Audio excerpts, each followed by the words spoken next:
নবীর সুন্নতের দিকে তাকাও। বলে হুজুর সুন্নত মানে কি? সুন্নত মানে আদর্শ, সুন্নাহ মানে আদর্শ, সুন্নাহ মানে আদর্শ, সুন্নাহ মানে রীতিনীতি, সুন্নাহ মানে রীতিনীতি, সুন্নাহ মানে আদর্শ, সুন্নাহ মানে রীতিনীতি। আমার নবী ডান হাত দিয়ে খাবার খেয়েছে, তুমি ডান হাত দিয়ে খাবার খাও। আমি কাল কয়েকদিন আগে ইউনাইটেড হসপিটালে দেখতে গেলাম, একজন রোগী হসপিটালে দেখি একটা যুবক ছেলে খাবার খায় দুই হাত দিয়ে কুত্তার মতো। আমি বলি সর্বনাশ, একবার বাম হাত দিয়ে খায়, আবার ডান হাত দিয়ে খায়, একবার বাম হাত দিয়ে খায়, আবার ডান হাত দিয়ে খায়। চিন্তা করছেন যে হাত ময়লা আবর্জনার মধ্যে যায়, সে আবার দাঁত আবার মুখের মধ্যে যায়। আল্লাহর হাবিব ডান হাত দিয়ে খাবার খাইছে, তুমি খাও। খাওয়া শেষ, তুমি বাসনগুলি চেটে চেটে খাও, আঙ্গুল তুমি চেটে চেটে খাও। নবী বলতেন উম্মত, খাবারের কোন বাসনের কোন কোন রহমত লুকানো আছে তুমি জানো না, তুমি বাসন পরিষ্কার করে খাও, পরিষ্কার করে খাও। আর নবীর উম্মত আজকে সোসাইটি নাম দিয়ে আমি অনেক সময় ঢাকা শহরে দেখি বড় বড় ভিআইপি জায়গাগুলি খাবারের নাম দিয়ে অর্ধেক খায় আর গরুর মতো অর্ধেক ফেলায়। আমি বলতেছি এটা সোসাইটি না, এটা সোসাইটি না, এটা হলো আমাদের দেশের গরুর গোয়াল ঘর, গোয়াল ঘর, গোয়াল ঘর। এরা সব মানুষ রূপী গরু ছাগল। কথা বলেন ঠিক না বেঠে? এই সব মানুষ রূপী গরু ছাগল খাইতে সার অর্ধেক ফেলাইছিস। কেন তুই অর্ধেক ফেলাচ্ছিস কেন? আপনি ইচ্ছা করলে আকাশ থেকে বৃষ্টি নামাইতে পারবেন, ইচ্ছা করলে গাছে ফল দিতে পারবেন, ধানে গাছে ধান তৈরি করতে পারবেন। জিরব একটা খাবার, একটা ধান, একটা ভাত আপনার মুখ পর্যন্ত আনতে কতটা পরিক্রমা করেছেন দেখেছেন? আমি একটা হিসাব পরিসংখ্যান আজকে আপনাদেরকে দিই। এই ভাত আপনার মুখ পর্যন্ত আনতে আমার রব, আমার আল্লাহ কতটা রাস্তা অতিক্রম করিয়েছেন।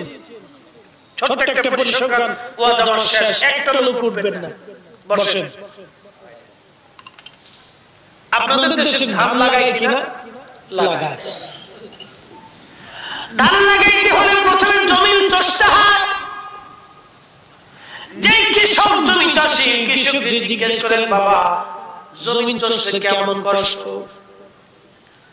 কৃষক যখন জমি চষে মাথা থেকে ঘামগুলি পায়ের মধ্যে পড়ে।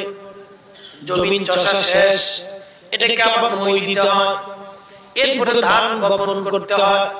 অথবা ধান যদি লাগায় কয়েকদিন পরে ইল লাগাইবে প্রচন্ড ঠান্ডার মধ্যে। আপনি যখন ল্যাব কাঁথার ভিতরে ঘুমান তখন আমার দেশের কৃষকরা ওই ঠান্ডার মধ্যে ধানের বীজ বপন করে। কল্পনা করতে পারবে? আপনি যখন ঠান্ডার মধ্যে ঘরের মধ্যে ঘুমান তখন সে এতটুকু কাঁথার মধ্যে নেই, তখন বীজ বপন করতেছে। আঙ্গুলি ধানের চারাগুলি গাঁটতে গাঁটতে গাঁটতে গাঁটতে শামুক আঙ্গুল কেটে যায়, খুশা লাগে আঙ্গুল ফুটা হয়ে যায়, চারাগুলি নষ্ট হয়ে যায়, চারির ভিতর দিয়ে মাটি জমে জমে জমে জমে চামড়া চলে যায়। এরপর বাবা ধান রোপণ হলো। ধান রোপণ হয়ে যাওয়ার পরে প্রত্যেকদিন মেশিন দিয়ে পানি দিতে হয়। এরপরে পানি দেওয়া শেষ, কয়েকদিন পরে আগাছা উঠলো। এরপরে আবার আগাছা পরিষ্কার করার জন্য আমাদের দেশে নিড়ানি বাবা মারতে হয়। নিড়ানি মারতে যাওয়ার অনেক সময় হাতের ভিতর দিয়ে শামুকে হাত কেটে যায়, আবার ময়লা আবর্জনা পরে কাটা মাটা বিধে অনেক সময় হাত কেটে যায়, ফোঁটা হয়ে যায়, তারপরও নিড়ানি বন্ধ হয় না। এই নিড়ানি কমপ্লিট, আবার ওষুধ মারতে হয়, সার মুখের মধ্যে সুন্দর করে, এরপরে মুখ বাসায়া, এরপরে সামনে সারগুলি দিয়ে কাদার মধ্যে দিয়ে একজন কৃষক মারতেছে সার মারা কমপ্লিট। এরপরে যখন বাবাজি ওষুধ দেওয়ার দরকার, পোকায় ধরছে, মুখের মধ্যে মাস্ক লাগায়া এই ওষুধ বিষ মেডিসিন, প্রত্যেক মেডিসিন ওই পুরা ক্ষেতের মধ্যে কৃষক মারতেছে। এরপরে আবার প্রত্যেক দিন একদিন পর পর পানি। এরপরে ধানটা যখন পাকা শুরু হলো, ধান হলো, ধান পাকার পরে ধান কাটা হলো, ধান কাটার পরে মাথায় করে বাড়ি আনা হলো, বাড়ি আনার পরে ওটাকে সুন্দর করে মারাই করা হলো। মারাই করা যে বাবা কি কষ্ট দেখেন। মারাই করার পরে ওই ধানগুলি আবার মহিলারা আছে, কোনটা সিধা কোনটা আসল পরিষ্কার করার পর আলাদা করা হয়। এটাকে সিদ্ধ করার জন্য নদীর রোদ্রের মধ্যে দিয়ে শুকানো হয়। শুকানোর পরে এটাকে আবার শুকানোর পরে আবার পানির মধ্যে ভিজানো হয়। পানির মধ্যে ভিজিয়ে এটাকে সিদ্ধ করা হয়। সিদ্ধ করার পরে আবার নদীর রোদ্রের মধ্যে শুকাইতে দেওয়া হয়। শুকানোর পরে আবার মেশিনের মধ্যে দেওয়া হয়, ভাঙানো হয়। ভাঙায় পুরো আসাল আলাদা করা হয়। এরপরে চাল আবার পরিষ্কার করা লাগে। পরিষ্কার করার পরে এই চালটাকে আবার আপনার মাথায় করে বাড়ি নিয়ে আসেন। বাড়ি আনার পরে টাকা দিয়ে কিনে বাড়ি আনলেন। বাড়ি আনার পরে আপনার বেটি, আপনার স্ত্রী, আপনার মা এই চালটাকে নিয়ে সুন্দর আগে ধুইলো, ধোয়ার পর আগুন জ্বালাইলো। আগুন জ্বালাই এদের সুন্দর করে ফুটে রান্না করলো। রান্না করার পর আপনার সামনে সেই ভাত খাবার আনলো। আপনি অর্ধেক খান আর অর্ধেক ফেলান। আপনার মতো নাফরমান আর একটাও দুনিয়াতে নাই। কথা বলেন ঠিক না বেটি? মানুষ ইনসাফ বুঝুন। এই রব্বে কারীম, এই রব আপনার মুখের মধ্যে এক মুঠো খাবার পৌঁছানোর জন্য কত কৃষকের হাত বদল করে, কত সিস্টেম করে, কত রুল করে আপনার মুখে খাবার পৌঁছে দিল, আর আপনি খাইলেন আর অর্ধেক ফালাইলেন। মানুষ এই জন্য আল্লাহ ওয়াজ করলেন, ফাযকুরুনি আযকুরুকুম ওয়াশকুরুলি ওয়ালা তাকফুরুন। কষ্ট হয় বাবা? কষ্ট হয়? একসাথে যদি বলি তো আল্লাহু আকবার। কথাগুলি কি আপনাদের খারাপ লাগতেছে? এখান থেকে কিছু বুঝ আছে না? আছে কি না? আছে না? তাহলে আজকে থেকে চিন্তা করবেন, আল্লাহ যে খাবারটা আমার কাছে পৌঁছে দিয়ে তো হাত বদল হয়েছে, আল্লাহ আমি আর এই খাবারটা নষ্ট করব না। চিন্তা করেন, কিছু বিবেককে প্রশ্ন করবেন। সবসময় আবেগ দিয়ে হয় না, আর সবসময় দলিল দিয়ে হয় না, বিবেক দিয়ে বুঝতে হয়। আমার দেশে এখন তো কিছু ভাইরা নামাজের ঘরে দোয়া বন্ধ করে দিচ্ছে। কি ফতোয়া? কই নামাজের ঘরে দোয়া এটা এটা নামাজের কোনো অংশ না, নামাজের কোনো অংশ না, বাস দিল শেষ। এটা কি তাই? বেদাত দিছে, বেদাত বাস বানাইছে। এখন আমি দলিল দেওয়ার আগে আপনাকে ইনসাফের দিকে ফিরে নিই। কষ্ট হবে? ইনসাফের দিকে যদি আমি আপনাকে নিয়ে যাই, তাহলে প্রথম প্রশ্ন, আপনার বাড়িতে একজন ভদ্রলোক 6 মাস কাজ করলো, কর্মচারী।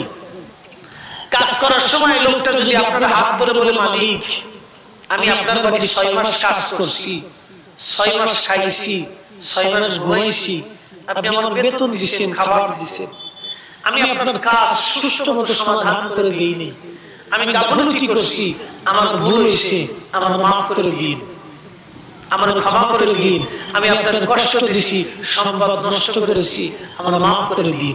আচ্ছা বলেন, এই লোকটার প্রতি, মালিকের কর্মচারীর প্রতি দরদ আসে না? লোকটা যখন ওনার কাছে সারেন্ডার করলো যে আমি আত্মসমর্পণ করছি, আমি আপনার কাছে ভুল করছি, মাফ করে দিন। আচ্ছা বলেন, লোকটার প্রতি মালিকের মহব্বত লাগে না? লাগে। ঠিক রব্বে কারীমের দপ্তরে যখন বান্দা নামাজ শেষ, আল্লাহর হুকুম ছিল যোহরের নামাজ প্রথমে নবী সুন্নত 4 রাকাত, ফরজ 4 রাকাত, বাকি সুন্নত 2 রাকাত কমপ্লিট। আল্লাহর হুকুম অরিজিনাল ফরজ নামাজের পরে বান্দা আল্লাহর দরবারে হাত তুলে অনুনয় বিনয় করে বলছে, রব্বে কারীম তুমি মহান, আমি ক্ষুদ্র, তুমি শ্রেষ্ঠ, আমি নগণ্য, তুমি গনি, আমি মিসকিন, তুমি রব, আমি তোমার বান্দা, তুমি মালিক, আমি তোমার দাস।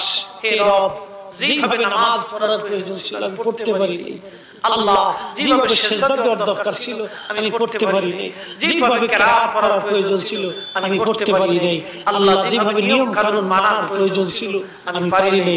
আল্লাহ তোমার মহান রহমান আর রহিম গুণের খাতিরে তুমি আজকে আমার ইবাদতটা কবুল করে নাও। আচ্ছা বলেন, বান্দার দিকে আল্লাহ কি মহব্বত আসে না? এই আস্তে বলবেন না, জোরে বলেন, আসে কি না? এই জন্য আল্লাহ কোরআনে কি বললেন? আল্লাহু আকবার ওয়ালিল্লাহিল হামদু বিসমিল্লাহির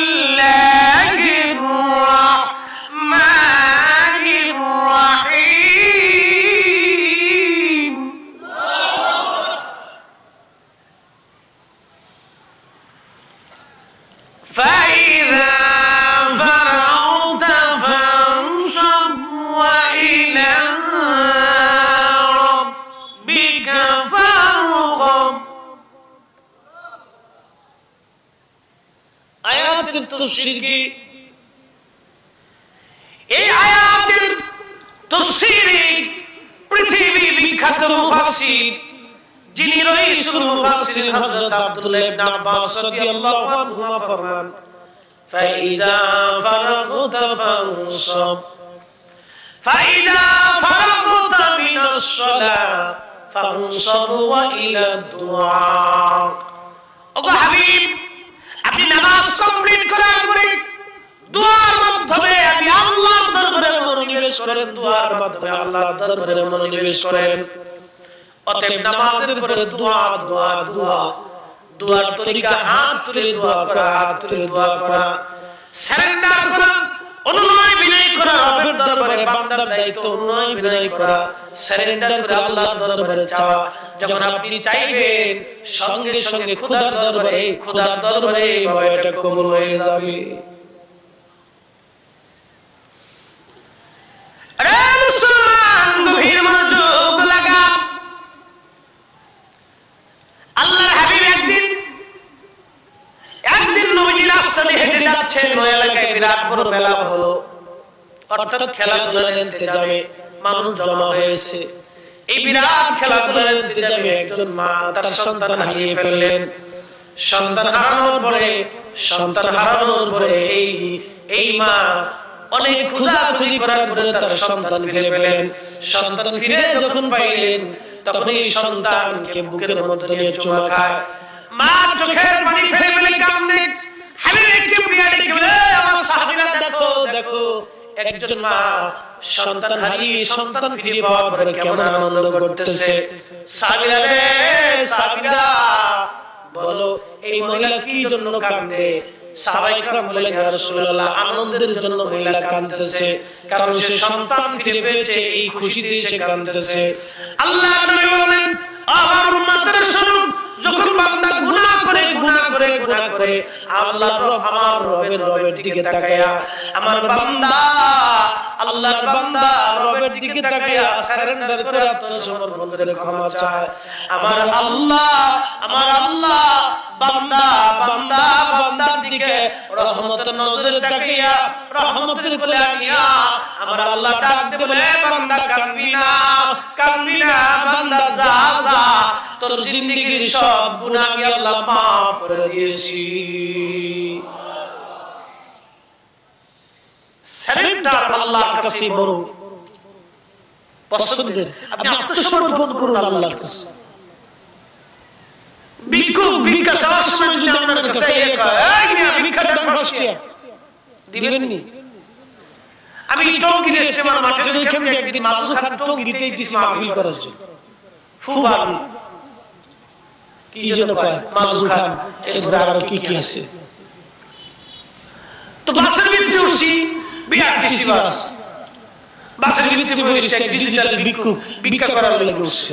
তার মানে হুজুর কিছু ভিক্ষা দেন। তার পকেটে 2 টাকা ভাঙতি ছিল, 2 টাকা ভিক্ষা দিছি। 2টা নিয়ে আমি 2টা ভিক্ষা লই না, 5 টাকা দেন। চিন্তা করছেন কত বড় জমিদার। আমি কিন্তু 5 টাকা ভিক্ষা চাইতে আইছো, তুই এত বড় জমিদার, তুই ভিক্ষা চাইতে আইছো কে? হুজুর আমি 5 টাকা নিচে ভিক্ষা করি না, আপনি কি দিবেন? আমি কই না, কল্লাম আমরা 5 টাকা দিয়ে গেলাম। ইজ্জত ফালসান না। আমি কি ভিক্ষুক দেখছি, তোর মতো ডিজিটাল ভিক্ষুক জীবনে দেখি রে। তুই আমার ইজ্জত পাইছিস, আল্লাহ হাসপাতালে যা। চিন্তা করেন কত বড় বাপ্পা। এই সমস্ত ভিক্ষুককে দিতে মন চায় না, কিন্তু একটা লোক যদি অনুনয় বিনয় করে বলে, বাবা আমি খুব অসুস্থ মানুষ, আমার কিছু খাবারের টাকা দেন, বাবা আমি খুব অসুস্থ, আমার কিছু দান করেন, দিতে না পারলেও মনের ভিতরে একটা প্রশ্ন জাগে, আর এই গরিব মানুষটাকে দিতে পারলাম না। কথা ঠিক না? ঠিক রব্বে কারীমের দপ্তরে বান্দা যখন অনুনয় বিনয় করে, এ মুসলমান আর কত ফতোয়া দিবি, ফতোয়া দিয়ে ইসলাম শেষ করে দিয়েছো। মুসলমানকে আল্লাহর দিকে রুজু করাও, হাবিবের দিকে রুজু করাও, নবীর দিকে রুজু করাও। যদি করাইতে পারো তো কামিয়াব।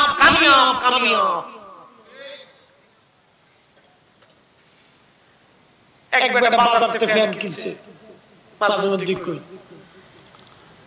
2 ইঞ্চি লম্বা হয়ে গেছে স্ত্রী কয় 2 ইঞ্চি লম্বা হইছে তুমি কাটটি টুকু আইলো চিন্তা করে বিবির মনে না থাকতে পারে বড় মেয়ের খুশি তুই 2 ইঞ্চি কাটিস মাইজে মেয়ের খুশি তুই 2 ইঞ্চি কাটিস সাইজে মেয়ের খুশি তুই 2 ইঞ্চি কাটিস সর্দারের খুশি তুই 2 ইঞ্চি কাটিস বেটা বলে গেছে মা মনে না থাকতে পারে তুমি 2 ইঞ্চি কাটতে দাও সবাই 2 ইঞ্চি করে কাটছে সবগুলা বেটা ফুল প্যান্ট পরবার যায় হাফ প্যান্ট হয়ে গেছে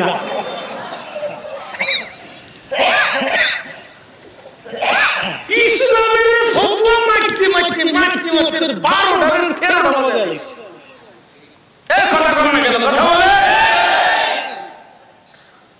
13টা বাজে আইছে কি অবস্থা মিয়া মুসলমানের আজকে যার কারণে আজকে রোহিঙ্গা মুসলমান মার খেতে গিয়ে আমাদের দেশে আশ্রয় নিচ্ছে কিছু করতে পারি কি করছি আমরা গোড়াটি কিছু করতে পারি কয়েকদিন বিকে শিখে দিয়েছিলাম তারা আমার মানুষ মনে করে কি কথা বল না কেন কয়েকদিন তো অনেকে আবেগে কইছে আমার জমি দিয়ে দেব আমার খাও দিয়ে দেব ওনার খোঁজ খবর নাই ওখানে কি কয় কি লেগে সরকার এই রোহিঙ্গা আপনাদের দেশে আনছে এই সব মিলিচি মিলিচি বেঁচে আপনাদের দেশের গলাটা শেষ করে লেগেছে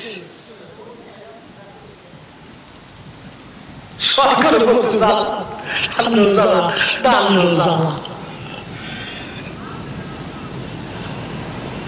এই জন্য বাবাজি খুব সাবধান করে বলে দিয়ে যাচ্ছি হাবিবে কিবরিয়া রাস্তা ছাড়া আর কোন রাস্তা যদি বলেন আছে কোন রাস্তা নেই সারা রাত দোয়া করব না বাজি দোয়া করে দেব বেশি রাত কথা বলবো না ওয়াজ করলে কি লাভ শুনলে কি লাভ লাভ হবে তার আমলে আমলেও লাভ হবে না নবী প্রেম না থাকলে দিলে কথা বলে জ্ঞানী যারা বুঝে তারা শুধু ইশারায় নাদানের বুঝাইতে পারে আছে কে কোথায় জ্ঞানীর মতো জ্ঞানী হলে অল্প কথাই বুঝে কসুর মতো কচু হলে অল্প জালে সিজি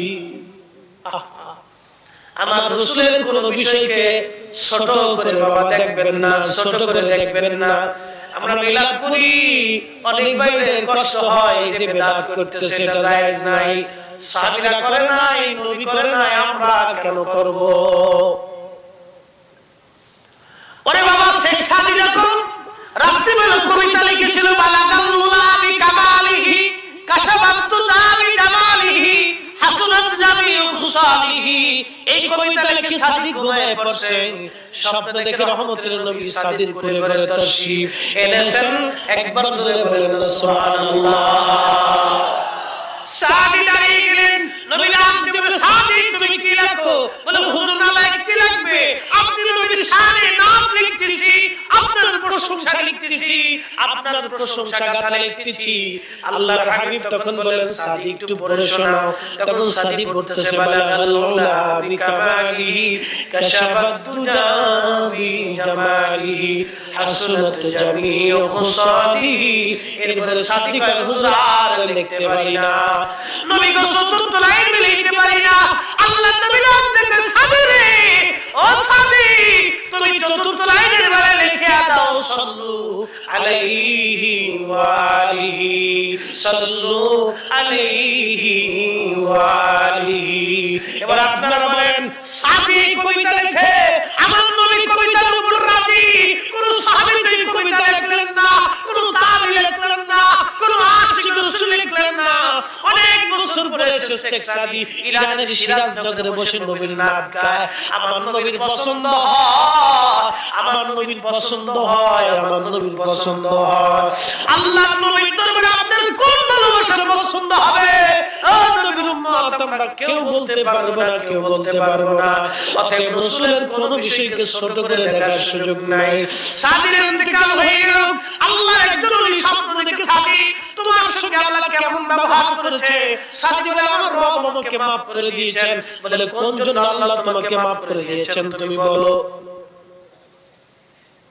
সাদি বলতেছেন ওরে আল্লাহর বান্দা আল্লাহ আমাকে ডাক দিয়ে বলে সাদি তোমার নামাজ তোমার জিকির তোমার ফিকির তোমার রোজা তোমার তাসবিহ তোমার তাহলিল তোমার মুরাকাবা তোমার সাদকা কোনো কিছু আমি রবের দরবারে পছন্দ হয় নাই, কিন্তু তুমি নাতে রাসূল লিখেছো, ওই নাত শরীফ নবী রওজার পাশে দাঁড়িয়ে বলছো আমার নবী খুশি হয়েছে, সাদি রে আমার রাসূল সন্তুষ্ট হওয়ার জন্য আমি আল্লাহ তোমার জীবনের সব গুনাহ মাফ করে দিয়েছি।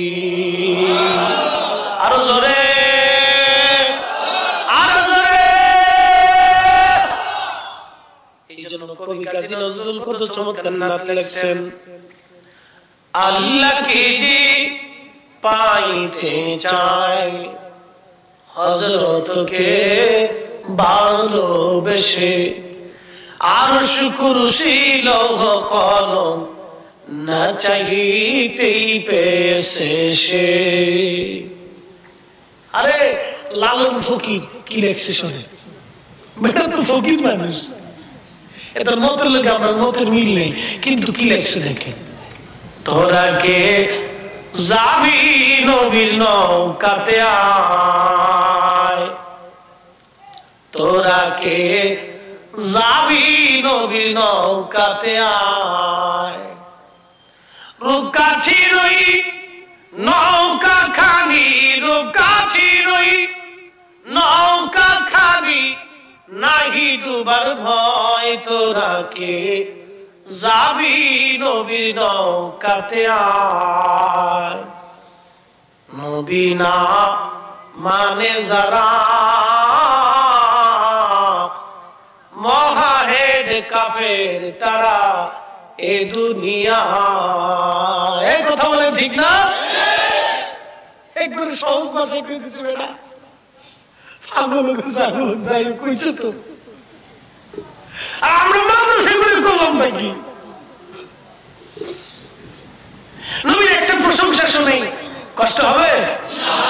আমরা সুন্নি বক্তা যারা আছি আমরা একটা অভ্যাস কি জানেন, নবীর একটু প্রশংসা না করলে কলিজার ভিতরে খালি দুরহুর দুরহুর দুরহুর দুরহুর করে। আবার সুন্নি শ্রোতা যারা আছে তাদের অভ্যাস হয়ে গেছে নবীর একটু প্রশংসা না করলে মজা লাগে না। 10টা মিনিট সময় দেওয়া যাইতো না? আছে? একসাথে বলেন তো আল্লাহু আকবার। আমি প্রশংসা করব না, নবীজির চাচা হযরত আব্বাস রাদিয়াল্লাহু আনহু প্রশংসা করছেন। 27টি কিতাবে আছে, ইমাম যাহাবি, ইমাম জৌজি, ইমাম আবু নুআইম ইসফাহানি, তারপরে ইমাম কাজী আয়াস, ইমাম সুয়ুতি, মুল্লা আলী কারি হানাফি, 27 জন বিশ্ববিখ্যাত ইমাম তাদের কিতাবের মধ্যে এই ঘটনাটা লিখছেন। যুদ্ধটা হলো তাবুকের যুদ্ধ। নবীজি 30,000 সাহাবী নিয়ে তাবুকে গেছেন, যুদ্ধ হয় নাই, রাসূল ফিরে আসবেন। এমন সময় হযরত আব্বাস রাদিয়াল্লাহু আনহু রাসূলের খেদমতে যা বলতেছেন, ইয়া রাসূলুল্লাহ আমি আপনার একটু প্রশংসা করব। নবীজি বললেন, চাচা যান প্রশংসা করবেন তো করেন। তখন তিনি প্রশংসা করতেছিলেন আরবি ভাষায় এইভাবে, মিন ক্বাবলিহা তিবতাফিল জিলালি ওয়া ফি মুস্তাউদাইন হাইসু খুসাফুল ওয়ারাক। আমার দিকে তাকাবেন, বড় চমৎকার, বিরাট চমৎকার। চাচা বাতিজার প্রশংসা করতেছে। আমরা অনেক সময় ছোটরা অনেক বড় হয়ে গেলি আমরা কি কই জানেননি, কই হ্যাঁ তো আমরা বাতিজই লাগি, অসুবিধা কি? না, এটা ঠিক না। কাউ যদি আল্লাহ সম্মান দেয় তাকে সম্মান দেওয়াটা আমাদের দায়িত্ব। চাচা বাতিজার প্রশংসা করতেছে এইভাবে, মিন ক্বাবলিহা তিবতাফিল জিলালি ওয়া ফি মুস্তাউদাইন হাইসু খুসাফুল ওয়ারাক। ওগো নবীজি, আদম নবী এবং হাওয়া যখন জান্নাতের মধ্যে ছিল তখন আপনি আদম হাওয়ার সঙ্গে জান্নাতে বিচরণ করেছেন। একবার জোরে বলা যাবে কি মারহাবা?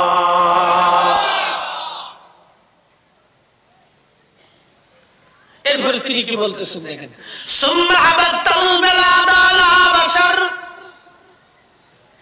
আপনি যখন দুনিয়ার মধ্যে আগমন করেন, আদম যখন দুনিয়াতে আল্লাহ ফেলায় দেয় দুইজন ব্যক্তি, আপনি নবী আদমের মধ্যে ছিলেন, লা বাশার না ছিলেন মানুষ, ওয়ালা মুদগাতুন ওয়ালা আলাক না ছিলেন আপনি রক্তপিণ্ড, না ছিলেন গোশতখণ্ড। বাল নুতফাতুন তারকাবুস সাফিনা ওয়া ক্বাদ আলজামা নাসরান ওয়া আহলাহুল গারাক। ওগো নবীজি, আপনি যখন নূহ নবীর মধ্যে ছিলেন, নূহ নবী নৌকার মধ্যে ছিল, আর আপনি হাবিবে কিবরিয়া যেই নৌকার মধ্যে ছিলেন ওই নৌকা ডুবে নাই, কিন্তু ওয়াকাদ আলজামা নাসরান আহলাহুল গারাক। তখন সব নসল যারা ছিল মূর্তি পূজারী সেদিন সব ডুবে পড়েছিল, কিন্তু আপনার নৌকা সেদিন ডুবে যায় নাই। একবার জোরে বলা যাবে আল্লাহু আকবার। তোরা কে যাবি নবীর নৌকাতে আয়, রূপকাঠির ওই নৌকা খানি, রূপকাঠির ওই নৌকা খানি, নাহি ডুবার ভয়। তোরা কে যাবি নবীর নৌকাতে আয়। এরপরে নবীর চাচা বলতেছেন তুনকালু মিন সালিমিন ইলা রাহিমিন ইযা বাদা আলামান বাদা তাবাক। শেষ। আর আছে কবিতা, কইতে রাখছি। তুনকালু মিন সালিমিন ইলা রাহিমিন ইযা বাদা। অগণবিধি আপনাকে আল্লাহ আদমের সোল থেকে হযরতে শীষ, শীষ থেকে নূহ, নূহ থেকে ইব্রাহিম, ইব্রাহিম থেকে ইসমাইল, পবিত্র সেকেম থেকে রেহেম, রেহেম থেকে সেকেম, সেকেম থেকে রেহেম, রেহেম থেকে সেকেম করে যুগের পর যুগ, কারনান ফাকারনান, যুগের পর যুগ আবর্তন বিবর্তন করে আপনাকে আখির নবী খায়রুল মুরসালিন করি আল্লাহ আপনাকে দুনিয়ার মধ্যে পাঠিয়ে দিয়েছেন। একবার জোরে বলা যাবে কি মারহাবা। এটার কি প্রশংসা চান? 30,000 রাসূলের সাহাবী উপস্থিত, একজন সাহাবীও দাঁড়িয়ে বলেন নাই হে রাসূলের চাচা, নবী আমাদের ভিতরেই থাকে, আমাদের মধ্যেই ঘুমান, আমাদের বংশে বিয়ে করেছে, আমাদের বংশে শাদী করেছেন, আমাদের সাথে হাট বাজার করেন, আমাদের সাথে জিহাদ করেন, আমাদের সাথেই ঘুমান, আমাদের সাথেই খান, আমরা যা খাই তিনি তাই খান। আদম নবী জান্নাতে, আপনার নবী তখন জান্নাতে ছিল। হযরত নূহ নবী যখন নৌকায়, আপনার নবী তখন নৌকায়। এরপরে কান্নান ফাকান্নান করে সালিমিন রাহিমিন করে আপনার রাসূলকে আপনার হাতে থেকে আল্লাহ দুনিয়াতে আনছেন। আমরা সাহাবীরা এই কথা মানতে পারতেছি না। 30,000 সাহাবীর এক সাহাবীর কথা বলেন নাই, এক সাহাবীর কথা বলেন নাই, এক সাহাবীর কথা বলেন নাই। ও মুসলমান, নবীর চাচার কবিতা থেকে নবী চিনে যাবেন। সাবধান, হুজুরের কোন বিষয়কে ছোট করে দেখার কোন সুযোগ কোন উম্মতের নাই। আল্লাহ এটা আপনাকে দায়িত্ব দেন নাই, দায়িত্ব দেন নাই। অতএব নবীর স্থানে নবী থাকবে, রাসূলের স্থানে রাসূল থাকবে, উম্মতের জায়গা উম্মতে থাকবে। কথা বলেন ঠিক না ঠিক? আমরা সুন্নিরা যদি বেহক হই তাহলে উম্মাহ বেহক হবে। আমরা সুন্নিরা বেহক হলে উম্মাহ বেহক হবে। আমরা সুন্নিরা বেহক হলে শাহজালাল বেহক হবে। আমরা সুন্নিরা বেহক হলে হযরত শাহপরান বেহক হবে, খাজা মাইনুদ্দিন চিশতি বেহক হবে, মুজাদ্দিদ আল-ফাসানি বেহক হবে, হযরত শাহ সুফি ফতেহ আলী বেহক হয়ে যাবে, অসংখ্য আউলিয়া আকিয়া বেহক হয়ে যাবে। অতএব তারা যেহেতু হক ছিলেন, তাদের সিলসিলার অনুসারী হয়ে আমরা হকের উপরে আছি। কথা বলেন ঠিক না বেঠিক? বুঝতে কি কোনো অসুবিধা? ও শেষ।